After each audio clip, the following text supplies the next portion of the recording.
Krishnastami.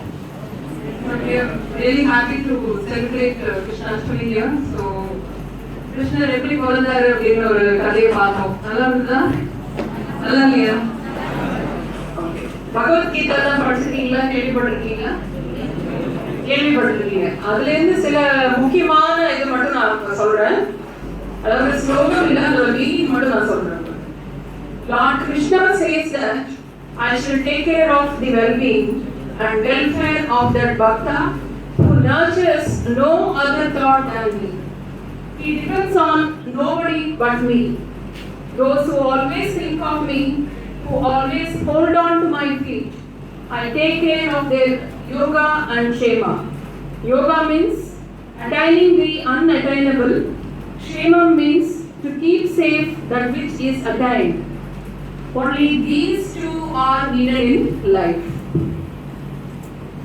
To action alone hast thou a right and never at all to its fruits.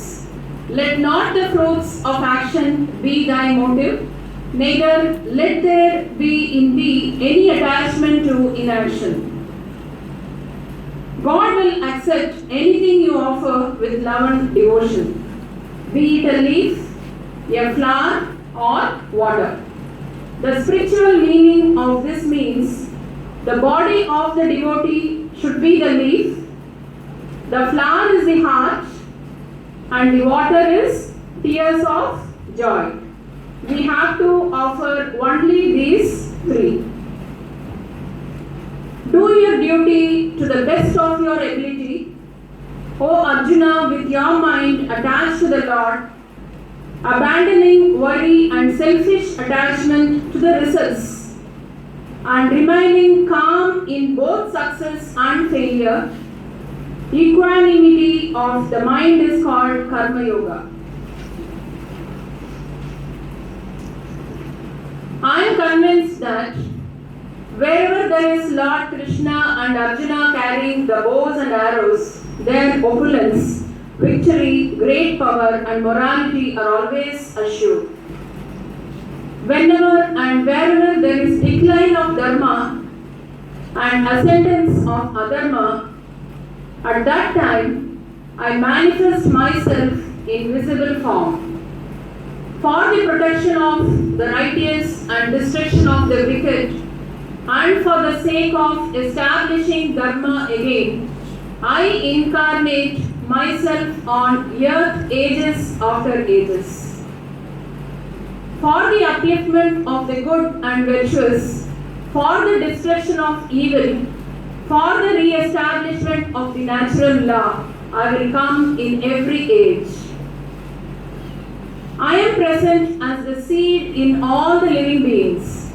Know me as the eternal seed of all beings. God spoke, Arjuna, I am unborn, I am infinite, I am omniscient and omnipresent. I have neither being nor an end. Do your duty to the best of your ability. O Arjuna, with your mind attached to the Lord, abandoning worry and selfish attachment to the results, and remaining calm in both success and failure. A person whose mind is unperturbed by sorrow, who does not crave pleasures, and who is completely free from attachment, fear and anger, is called Shitaprajna, a sage of steady intellect. When one can completely withdraw the senses from sense objects, as a tortoise withdraws its limbs into the shell for protection, then the intellect of such a person is considered steady. The desire for sensual pleasures fades away if one abstains for sense enjoyment, but the craving for sense enjoyment remains. The craving also disappears from one who has known the Supreme Being. One should fix one's mind on me with loving contemplation after bringing the senses under control. One's intellect becomes steady when one's senses are under complete control.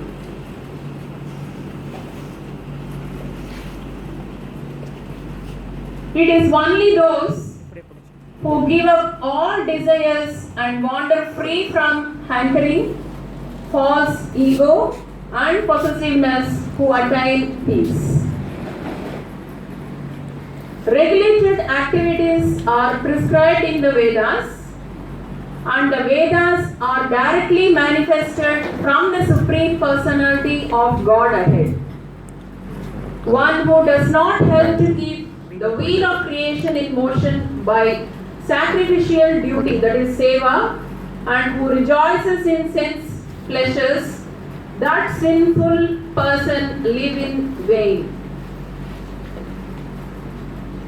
Do your duty, dedicating all work to me in a spiritual frame of mind, free from desire, attachment, and mental grief. The Lord instructs that one has to become fully Krishna conscious to discharge duties. One has to sacrifice everything for the goodwill of the Lord Krishna, and at the same time discharge prescribed duties without any desires and attachments. Likes and dislikes for sense objects are felt by embodied beings, but one should not fail under the control of senses and sense objects because they are stumbling blocks on the path of self-realization.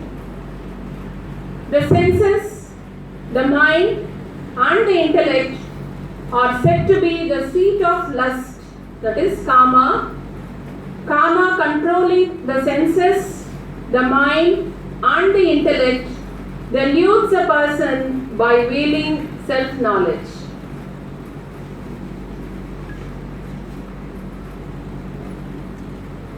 One who truly understands my transcendental appearance and activities, the activities like creation, maintenance, and dissolution, attains my supreme abode and is not born again after leaving the body. Many have become free from attachment, fear, anger, and attained salvation, that is mukti, by taking refuge in me, becoming fully absorbed in my thoughts and becoming purified by the fire of self-knowledge. One who sees inaction in action and action in inaction is a wise person. Such a person is a yogi and has accomplished everything. One who desires have become selfless by being roasted in the fire of self-knowledge is called a sage by the wise. Person in Krishna consciousness is devoid of all kinds of sense gratificatory propensities and is to be understood that he has burned up the karma by perfect knowledge. So these are few of the important verses from Bhagavad Gita. What he says, you have to have a detached attachment with all those senses related desires. So once you involve yourself totally with the Almighty, you will get the best. So all the very best, guys.